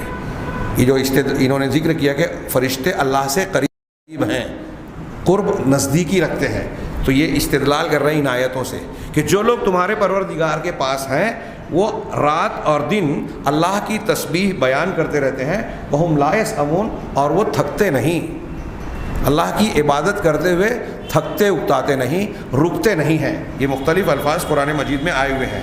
اسی طریقے سے فرشتے اللہ تبارک و تعالیٰ کے نزدیک، اللہ تعالیٰ کے پاس قدر و منزلت میں الگ الگ درجہ رکھتے ہیں، ان کا مقام ہے الگ الگ۔ فرشتوں کے مقامات ہیں۔ اس کے صرف انہوں نے ایک دو دلیل دی، دو آیت قرآن کی اور پھر ایک حدیث کی۔ تو وہ اللہ عز و جل کے پاس معلوم اور متعین مقام رکھتے ہیں، جیسے قرآن مجید نے ارشاد فرمایا وَمَا مِنَّا إِلَّا لَهُ مَقَامٌ مَعْلُوم، کہ ہم میں سے کوئی بھی نہیں ہے مگر اس کا طے شدہ معلوم مقام ہے۔ سورہ صافات کی آیت ہے، فرشتوں کے بیان میں ہے۔ ہاں، اسی طرح حضرت جبریل علیہ السلام کے بارے میں اللہ تعالیٰ ارشاد فرماتا ہے اِنَّهُ لَقَوْلُ رَسُولٍ کریم، یہ ایک بزرگ شریف فرشتے کا قول ہے۔ قرآن جو لاتے تھے نمائندہ اور پیغمبر ہونے کے اعتبار سے ان کی طرف نسبت کی۔ ہاں، اس سے کچھ لوگ کہتے ہیں کہ دیکھو یہ کلام جبرائیل ہے، لیکن ایک جگہ قرآن مجید میں اللہ کے رسول کی طرف بھی نسبت کی گئی ہے کہ وہاں رسول سے مراد اللہ کے رسول ہیں کہ محمد صلی اللہ علیہ وسلم کا کلام ہے۔ تو یہ اضافت جو ہے کہ رسول کا کلام اور جبرائیل کا کلام، یہ اضافت رسالت ہے، یعنی پہنچانے والی اضافت ہے، خود اس کے کلام کے متکلم نہیں ہے۔ بہرحال یہاں حضرت جبریل علیہ السلام کا تذکرہ کرتے ہوئے انہیں کہا گیا رسول کریم، پھر کہا ذی قوت، یہ قوت والے ہیں، طاقتور ہیں، عند ذی العرش مکین، اور اللہ تبارک و تعالیٰ عرش والے کے نزدیک بڑے مقام اور بلند عزت والے، مقام و مرتبے والے ہیں۔ یہ حضرت جبریل علیہ السلام کے بارے میں گویا اللہ تعالیٰ نے کہا، تو ان کا مقام دوسرے فرشتوں کے مقابلے میں گویا بڑھا ہوا ہے۔ اور قرآن کی اور بھی کئی آیتوں اور حدیثوں سے پتہ چلتا ہے کہ حضرت جبریل کو تمام فرشتوں سے زیادہ اعزاز حاصل ہے، اس لیے ان کو سید الملائکہ کہا جاتا ہے، فرشتوں کا سردار۔ اور تین فرشتے ہیں جو روح کے مکلف ہیں، ان کو ان میں سرداروں میں شمار کیا جاتا ہے، جن میں سے ایک حضرت جبریل علیہ السلام ہے، ایک وہ ہیں جو بارش برسانے والے فرشتے ہیں۔ ہاں، ایسے انشاءاللہ آگے اس کا تذکرہ آئے گا۔ اور سب سے فرشتوں میں عام فرشتوں میں افضل فرشتوں کا گروہ کون سا مانا جاتا ہے؟ تو کہا وہ فرشتے جو غزوہ بدر میں شریک ہوئے تھے۔ حدیث میں رفاعہ بن رافع رضی اللہ تعالیٰ عنہ سے روایت ہے کہ جبریل علیہ السلام نبی کریم صلی اللہ علیہ وسلم کے پاس آئے، یہ صحیح مسلم کی حدیث ہے، آئے اور ان سے پوچھا، صحیح بخاری کی روایت ہے، صحیح بخاری کی، ان سے پوچھا کہ ما تعدون اہل بدر فیکم، کہ تم، حضرت جبریل نبی کریم صلی اللہ علیہ وسلم سے سوال کر رہے ہیں کہ تم اپنے درمیان اہل بدر کو، وہ صحابہ جو بدر میں شریک ہوئے، ان کو تم کیا شمار کرتے ہو، ان کو کیا درجہ مانتے ہو؟ تو نبی کریم صلی اللہ علیہ وسلم نے کہا من افضل المسلمین، مسلمانوں میں سب سے افضل درجے والا، سب سے بہترین لوگ، اعلیٰ مرتبے کے لوگ، او کلمۃ نحوہا، یا آپ نے اسی جیسی بات کہی۔ قالا، تو حضرت جبریل نے جواب میں کہا وَكَذَلِكَ مَنْ شَهِدَ بَدْرًا مِنَ الْمَلَائِكَةِ، کہ اسی طرح وہ فرشتے جو بدر میں شریک، وہ فرشتے جو بدر میں شریک ہوئے وہ بھی فرشتوں میں سب سے افضل مانے جاتے ہیں، ہم ان کو افضل فرشتوں میں شمار کرتے ہیں۔ اس کے بعد انہوں نے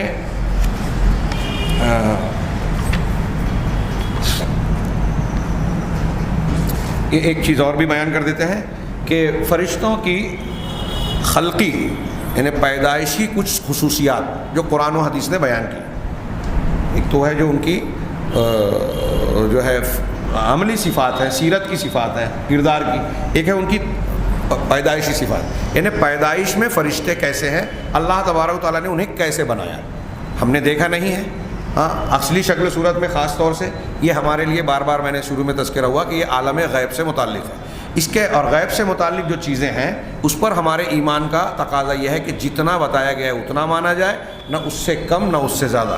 جو قرآن و حدیث میں اس سے زیادہ جاننے اور ماننے کی کوئی کوشش کرے گا، کھودنے کریدنے کی کوشش کرے گا تو ٹھوکر کھائے گا، گمراہی کا شکار ہوگا۔ جو قرآن و حدیث میں اس میں سے کسی چیز کا انکار کرے گا تو کفر کا مرتکب ہوگا کہ قرآن و حدیث کو نہیں مان رہا ہے۔ تو جتنا بتایا گیا یہی ہمارے ایمان کی خاص کسوٹی اور اللہ تبارک و تعالیٰ کی طرف سے آزمائش ہے۔ اس کے فائدے انشاءاللہ آخر میں بیان ہوں گے کہ ایسا یہ فرشتوں پر ایمان کے کیا فائدے ہیں، کیوں اللہ نے دیا ہے۔ بہرحال ان کی کچھ خلقی صفات کا تذکرہ اختصار کے ساتھ یہاں انہوں نے کیا ہے۔ اعظم خلقہم، سب سے پہلی چیز یہ کہ اللہ تبارک و تعالیٰ نے ان کو بہت عظیم الشان، ان کی تخلیق کو، جسم اور ڈھانچے کو بہت عظیم بنایا ہے، بڑا بنایا ہے۔ اللہ تعالیٰ نے جہنم کے فرشتوں کے بارے میں کہا کہ یا ایھا الذین آمنوا قوا انفسکم واہلیکم نارا، اے ایمان والو تم اپنے آپ کو اور اپنے اہل و عیال کو جہنم سے بچاؤ، جہنم کی آگ سے بچاؤ۔ وقودھا الناس والحجارہ، وہ آگ یا وہ جہنم جس کا ایندھن انسان اور پتھر ہیں۔ علیہا، آگے محل استشہاد یہ اگلا جملہ ہے، علیہا ملائکۃ غلاظ شداد لا یعصون اللہ ما امرہم ویفعلون ما یؤمرون، کہ اس پر ایسے فرشتے ہیں جو بہت ہی مضبوط جسم و ڈھانچے والے ہیں، غلاظ اور شداد، بہت سخت مزاج کے، یعنی ان کو مقرر کیا گیا ہے کہ جسمانی اعتبار سے بھی مضبوط اور سخت ہیں، اور ان کا جو رویہ اہل جہنم سے ہوگا وہ بھی انتہائی سخت و شدید ہوگا۔ لا یعصون اللہ ما امرہم، یہ اللہ تبارک و تعالیٰ نے ان کو جو بھی حکم دیا ہے یہ اس کی نافرمانی نہیں کرتے، اس کا عصیان اور مخالفت نہیں کرتے۔ وَيَفْعَلُونَ مَا يُؤْمَرُونَ، اور وہی کام کرتے ہیں جن کا ان کو حکم دیا جاتا ہے۔ یہ سورہ تحریم کی آیت ہے۔ وَمِمَّا، اس سے پتہ چلا کہ وہ بہت مضبوط جسم والے ہیں، ان کا وجود ہے۔ يَدُلُّ عَلَىٰ عِظَامِ خَلْقِهِمْ، اسی طریقے سے ان کے عظیم اور بڑی مخلوق ہونے پر دلالت کرنے والی بات یہ بھی ہے کہ نبی کریم صلی اللہ علیہ وسلم نے جبریل علیہ السلام کو ان کی حقیقی شکل و صورت میں، جس پر اللہ تبارک و تعالیٰ نے ان کو پیدا کیا، 2 مرتبہ دیکھا، اور یہ قرآن مجید میں دونوں مرتبہ کا اللہ تبارک و تعالیٰ نے تذکرہ فرمایا ہے۔ جیسے سورہ نجم میں اللہ تبارک و تعالیٰ نے، سورہ تکویر میں اللہ نے فرمایا وَلَقَدْ رَآهُ بِالْأُفُقِ الْمُبِينِ، اللہ کے نبی صلی اللہ علیہ وسلم نے ان کو دیکھا افق مبین میں، کھلے ہوئے واضح افق میں۔ افق کسے کہتے ہیں؟ ہم یہاں سے آسمان کی طرف دیکھیں تو جہاں زمین و آسمان ملتا ہوا نظر آتا ہے اس کو افق کہتے ہیں، یعنی آسمان اور زمین کے درمیان کی جو پہنائی ہے گویا۔ حضرت جبریل علیہ السلام کو اللہ کے نبی صلی اللہ علیہ وسلم نے ایک مرتبہ غار سے لوٹتے ہوئے ابتدائے نبوت کے معاملے میں ہی دیکھا، اور آپ کو دیکھ کر آپ پر ایک قسم کا لرزہ طاری ہو گیا، اور آپ نے بیان کیا کہ آپ حضرت جبریل کو میں نے دیکھا کہ 600 پر ہیں، اور آپ آسمان اور زمین کے درمیان گویا زمین پوری جگہ کو چھینک لیا، اس کو بند کر دیا، سدا کا لفظ ہے، بند کر دیا، اس کو ڈھانک دیا، آسمان اور زمین کا درمیان کا حصہ گویا حضرت جبریل کے وجود سے ڈھک گیا۔ تو یہ ان کی اصلی شکل تھی جس کو اللہ کے نبی صلی اللہ علیہ وسلم نے دیکھا تھا، جس میں افق مبین میں، اور یہ اس کا تذکرہ قرآن نے کیا۔ اسی طریقے سے سورہ نجم میں اللہ تبارک و تعالیٰ نے ارشاد فرمایا وَلَقَدْ رَآهُ نَزْلَةً أُخْرَىٰ عِندَ سِدْرَةِ الْمُنتَهَىٰ عِندَهَا جَنَّةُ الْمَأْوَىٰ، کہ یقیناً اللہ کے رسول صلی اللہ علیہ وسلم نے ان کو دوسری مرتبہ دیکھا، معراج کی رات جب اللہ کے نبی صلی اللہ علیہ وسلم حضرت جبرائیل علیہ السلام کے ساتھ پہلے بیت المقدس اور پھر آسمان پہ گئے، 7ویں آسمان پر، اور اس کے بعد سدرۃ المنتہا تک جو 6 یا 7ویں آسمان پر ہے، تو وہاں آپ نے حضرت جبرائیل علیہ السلام کو دوبارہ دیکھا۔ قرآن خود کہہ رہا ہے کہ دوسری مرتبہ دیکھا۔ عند سدرۃ المنتہا، سدرۃ المنتہا کے پاس، بیری کا درخت جو تمام مخلوق کی انتہا ہے، بیری کا درخت کہا گیا اس کو، لیکن وہ بیری کا درخت اس کے جو اوصاف قرآن حدیثوں میں بیان کیے گئے ہیں وہ دنیا کے بیری کی درخت کی طرح نہیں ہے۔ ایسا عجیب و غریب اور خوشنما رنگ ہے وہاں، جس کو نبی کریم صلی اللہ علیہ وسلم نے بیان کیا کہ میں اس کو بیان نہیں کر سکتا۔ اس کے پتے ہاتھی کے کانوں سے بھی بڑے، اور اس کے پھل جو ہے وہ قلال ہجر کے مٹکوں کی طرح، اور اس کا رنگ ایسا خوشنما کہ بیان نہیں کر سکتا۔ یہ حدیثوں میں اس کے اوصاف بیان کیے گئے ہیں۔ اس سدرۃ المنتہا بعض روایتوں میں ہے کہ اس کی جڑ یا تنا جو ہے 6 آسمان سے اور پھر وہ 7ویں آسمان تک اس کی شاخیں وغیرہ پھیلی ہوئی ہیں۔ تو یہ سدرۃ المنتہا جس سے آگے کوئی نہیں جاتا، وہاں تک اللہ کے نبی صلی اللہ علیہ وسلم پہنچے۔ اور عند سدرۃ المنتہا، عندہا جنت المأوا، اس مقام پر جنت المأوا ہے۔ مأوا جنت کے کئی ناموں میں سے ایک نام ہے۔ مأوا ٹھکانہ کو کہتے ہیں، جہاں کوئی پناہ لے ہوئے، ٹھکانہ لے ہوئے۔ تو اس کو جنت المأوا کیوں کہا جاتا ہے؟ تو اس پر کچھ لوگ کہتے ہیں کہ حضرت آدم اور حضرت حوا علیہ السلام کو جب اللہ تعالیٰ نے بنایا تو اسی جنت میں رکھا تھا، گویا یہی ان کا ٹھکانہ تھا، اس لیے جو ہے اس کو جنت المأوا کہتے ہیں۔ کچھ اور بھی تعویلات لوگوں نے کی کہ مسلمانوں کی جو روحیں دنیا میں مر جاتی ہیں تو ان کی روحیں جنت المأوا میں یا جنت المأوا کے آس پاس ہوتی ہیں، یہ علماء کی تعویل اور تفصیلات ہیں۔ بہرحال یہ جنت المأوا کے پاس اللہ تبارک و تعالیٰ نے، اللہ کے رسول صلی اللہ علیہ وسلم نے حضرت جبرائیل کو دوبارہ دیکھا۔ ہاں، جب اللہ کے نبی صلی اللہ علیہ وسلم کو آسمانوں کی بلندیوں تک معراج کروائی گئی تھی۔ اسی طریقے سے وسألت عائشہ رضی اللہ عنہ، حضرت عائشہ صدیقہ ام المومنین رضی اللہ تعالی عنہا نے ان دونوں آیتوں کے جو اوپر ہم نے پڑھی، ان دونوں آیتوں سے متعلق اللہ کے نبی صلی اللہ علیہ وسلم سے سوال کیا، کیا کہ یہ جو ذکر کیا گیا ہے کہ وَلَقَدْ رَآهُ بِالْأُفُقِ الْمُبِينِ اور وَلَقَدْ رَآهُ نَزْلَةً أُخْرَىٰ، کہ اللہ کے نبی نے ان کو جو ہے افق مبین میں دیکھا یا دوسری مرتبہ دیکھا، سدرۃ المنتہا کے پاس دیکھا۔ تو یہ کس چیز کو دیکھا؟ حضرت عائشہ صدیقہ رضی اللہ تعالیٰ عنہ نے نبی کریم صلی اللہ علیہ وسلم سے پوچھا، یہ صحیح مسلم کی روایت ہے۔ ہاں، تو آپ نے جواب دیا انما ہوا جبرائیل، کہ اس سے مراد حضرت جبرائیل ہیں۔ اسی سے لم ارہ علی صورتہ التی خلق علیہا غیر ہاتین المرتین، آگے پورا جملہ پڑھ لیں۔ اللہ کے نبی صلی اللہ علیہ وسلم نے کہا کہ وہ جبرائیل ہیں اور میں نے حضرت جبرائیل کو ان کی اس شکل و صورت میں جس پر اللہ نے ان کو پیدا کیا، جس پر وہ پیدا کیے گئے، ان کو اصلی شکل، جس شکل و صورت کے ساتھ اللہ نے ان کو وجود دیا، اس شکل و صورت میں میں نے ان 2 مرتبہ کے علاوہ نہیں دیکھا۔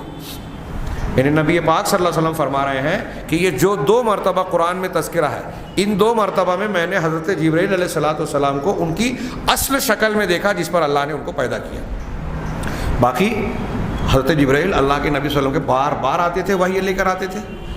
ہاں، کبھی انسانی شکل میں دہیہ قلبی، کبھی عربی کی شکل میں آئے۔ ہر سال رمضان میں آ کے نازل شدہ قرآن سنتے تھے، دور ہوتا تھا۔ آخری سال میں جو ہے وہ 2 مرتبہ پورا قرآن سنایا۔ نماز کا وقت طے ہوا تو نماز 2 دن آ کے اللہ کے حضرت جبرائیل نے امام بن کر اللہ کے نبی صلی اللہ علیہ وسلم کو پہلے دن 5 وقت کی نمازیں ایک دن میں اول وقت میں پڑھائی، دوسرے دن 5 وقت کی نمازیں آخر وقت میں پڑھائی، اور کہا الوقت بین ہذین، یہ نماز کا 5 وقت کا نماز کا وقت ان دونوں کے درمیان ہے۔ تو اس سے میں یہ اشارہ کرنا چاہتا ہوں کہ حضرت جبرائیل اللہ کے نبی صلی اللہ علیہ وسلم کے پاس بہت مرتبہ آئے، لیکن اصلی شکل میں یہ قرآن میں جو تذکرہ ہے 2 مرتبہ دیکھا۔ اور یہ کوئی اپنی طرف سے ہم اس کی تشریح، تعویل یا تفسیر نہیں کر رہے ہیں، یہ خود جناب محمد رسول اللہ صلی اللہ علیہ وسلم بیان فرما رہے ہیں۔ تو اللہ کے رسول نے فرمایا رأیتہ منحبطا من السماء، میں نے حضرت جبرائیل کو آسمان سے نیچے اترتے ہوئے دیکھا، سادن عظم خلقہ ما بین السماء الی الارض، وہ ڈھکے ہوئے تھے، بند کر رہے تھے۔ سد باب اردو میں بولتے ہیں نا، دروازہ بند کرنا، اسی سے سادن اس میں فاعل، سد کا لفظ عربی ہے۔ تو کہا آسمان سے لے کر زمین کے درمیان کا جو حصہ ہے، حضرت جبرائیل کو اترتے دیکھا کہ آسمان سے زمین کے درمیان کے حصے کو وہ ڈھک رہے تھے، بند کیے ہوئے تھے۔ اتنے بڑے، اتنے عظیم الخلقت، بڑے جسم والے۔ کہہ رہے ہیں وفی صحیح البخاری، صحیح بخاری میں حضرت ابن مسعود رضی اللہ تعالیٰ عنہ کی روایت ہے، وہ کہتے ہیں کہ رآ محمد صلی اللہ علیہ وسلم، ہاں یہ ایک روایت رہ گئی، ہاں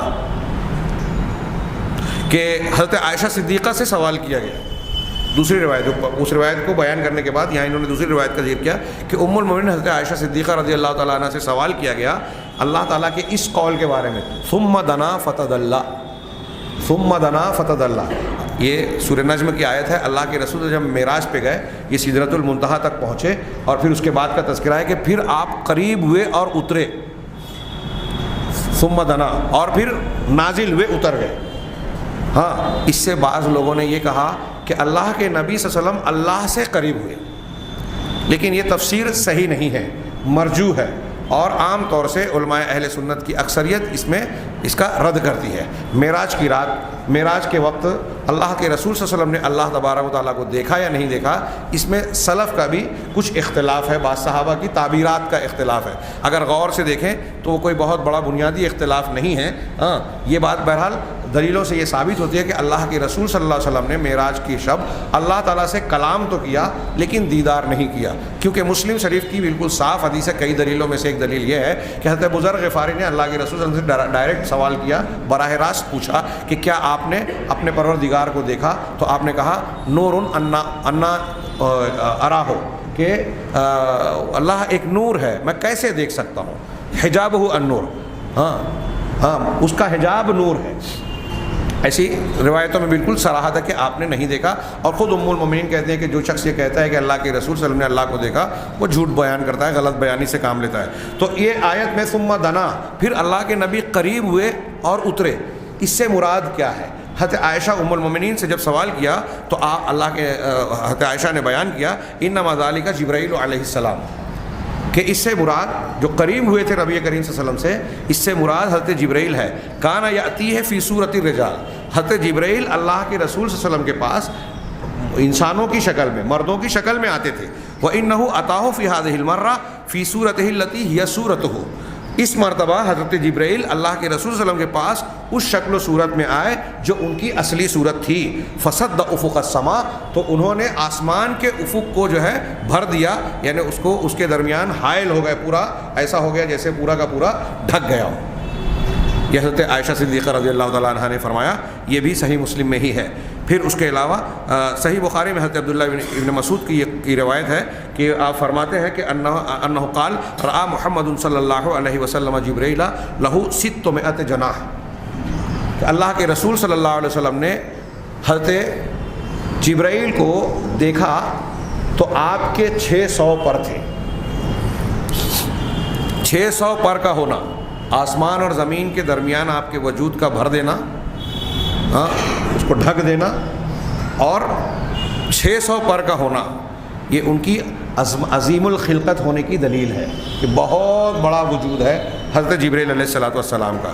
اسی طریقے سے حضرت جابر کی ایک روایت، آخری روایت انہوں نے نقل کی کہ حضرت جابر رضی اللہ تعالیٰ عنہ رسول اللہ صلی اللہ علیہ وسلم سے روایت کرتے ہیں، وہ کہتے ہیں کہ اذن لی ان احدث عن ملک من ملائکۃ اللہ من حملۃ العرش، کہ مجھے اس بات کی اجازت دی گئی، یا یوں کہہ لیں اذن کا معنی اجازت دینا، حکم دیا گیا، مجھے اس بات کی اجازت دی گئی، حکم دیا گیا کہ میں فرشتوں میں سے، عرش کو اٹھانے والے فرشتوں میں سے ایک فرشتے کے بارے میں تم لوگوں کو بتاؤں، ان کے بارے میں بیان کروں، بتاؤں۔ یعنی نبی کریم صلی اللہ علیہ وسلم کہہ رہے ہیں کہ مجھے یہ حکم دیا گیا اللہ کی طرف سے کہ حاملین عرش فرشتوں میں سے ایک فرشتے کے بارے میں بتاؤں، تو ان کے بارے میں کیا بتایا؟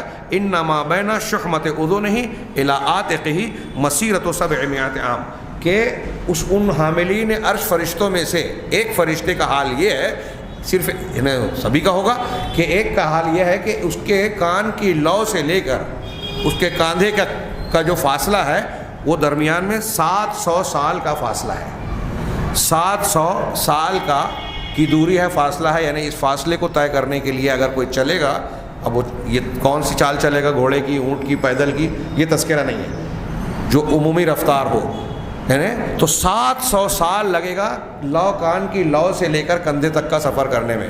اتنا بڑا وجود ہے اس فرشتوں میں، ان فرشتوں میں سے ایک فرشتے کا جو حاملین عرش میں سے۔ اس سے اندازہ لگایا جا سکتا ہے کہ فرشتے اللہ کی جو مخلوق ہے وہ کتنی عظیم الخلقت ہے۔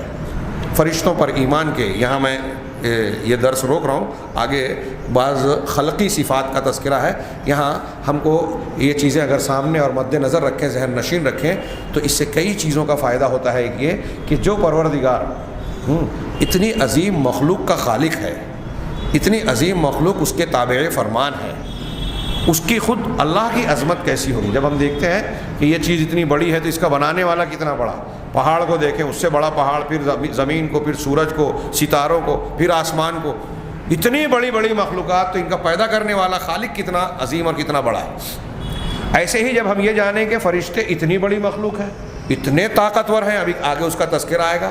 حضرت جبرائیل کو اللہ نے حکم دیا، قوم لوط کی پوری بستی کو اٹھا کر آسمان میں اٹھا کر پلٹ دیا، اتنے طاقتور ہیں۔ جب اللہ کے فرشتوں کا یہ حال ہے کہ ان کی طاقت اتنی ہے، حضرت جبرائیل ایک چینخ مارتے ہیں تو قوم شعیب پوری کی پوری اپنے گھروں میں اوندھی ہو کر مر جاتی ہے، گر جاتی ہے۔ تو ان کی طاقت اور قدرت کو دیکھ کر اللہ کی طاقت اور قدرت کا اندازہ ہوتا ہے۔ ان پر ایمان لانے سے اللہ پر ایمان مضبوط ہوتا ہے۔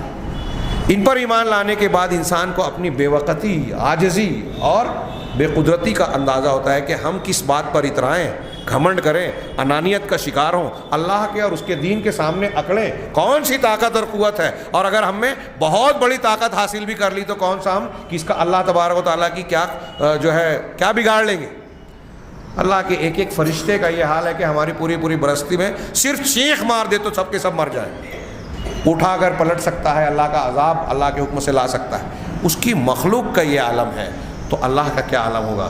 ایسے اور بھی کئی فائدے فرشتوں پر ایمان کے ذریعے سے ہمیں اور آپ کو حاصل ہوتے ہیں، اور یہ ایک فائدہ خاص طور سے مسلمانوں کو اس حالت میں جب کوئی غم، اندوہ یا دشمنان دین کی یلغار، حملے، سازشیں، جیسے کہ آج کے ماحول میں مسلمان ویڈیو کلپ دیکھتا ہے کہ ہمارے دشمن ہمارے خلاف ایسی حرکتیں کر رہے ہیں تو کچھ بددلی کا شکار ہوتا ہے۔ ایسی بددلی میں ہمارے لیے ایمانیات بہت بڑا تسلی کا سامان پیش کرتے ہیں۔ اس میں سے ایک چیز یہ بھی ہے کہ یہ دنیا کے لوگ کیا ہیں۔ نبی کریم صلی اللہ علیہ وسلم کو جب معراج کرائی گئی، یہ چیزیں دکھائی گئی، تو اس میں ایک عنصر یہ بھی تھا کہ آپ اس وقت کفار مکہ کے مختلف حملوں کی، الزامات کی اور مخالفتوں کی زد میں تھے، اور پھر تازہ آپ کے قریبی لوگوں کا انتقال ہوا۔ مسلمان بہت کم تھے، ابو طالب اور خدیجہ الکبریٰ رضی اللہ تعالیٰ عنہ کا قریب میں انتقال ہوا۔ طائف سے آپ لوٹے، وہاں بھی آپ کو مایوسی ہوئی۔ تو یہ ساری چیزیں آپ کو غم و اندوہ میں مبتلا کی تھیں، اور آپ کو معراج پر کرائی گئی، فرشتوں اور مختلف چیزوں کا نظارہ کرایا گیا، وہ انبیاء کرام کی امامت کروائی گئی۔ انبیاء کرام مل کر آپ کو عبد صالح